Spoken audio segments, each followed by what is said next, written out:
Hi, my name is Karen Fabian and I'm the founder of Bare Bones Yoga. I just posted a video on how to relieve pressure on the wrist when in downward facing dog, and I referred to a concept that I wrote about in an earlier blog post called distributing the effort.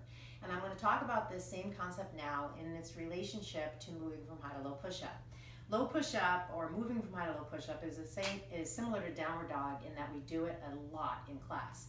And so if you're not really sure how to create this action with integrity, it can create a lot of frustration and even injury in your body.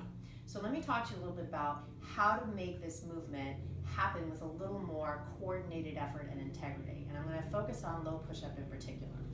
When you come into high push-up and you're getting ready to move into low push-up, just like in the video I talked about before, downward dog, you're fighting gravity.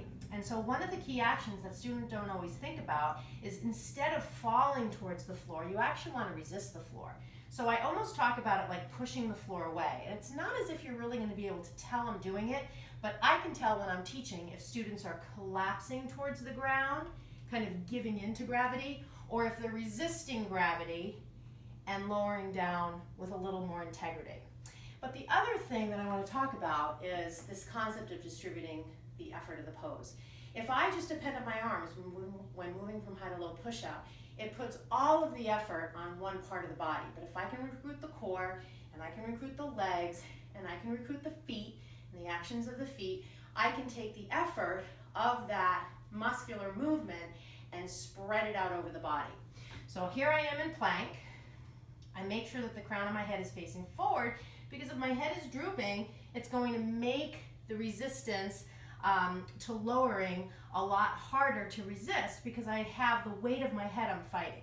So here I have the crown of the head facing forward, I'm pushing into the ground, but I'm also engaging my core. Just like I do in downward dog, engaging the core to take the pressure off the wrist, here I'm engaging the core to resist the abdomen falling towards the floor as I lower, and making that transition happen with a lot less integrity.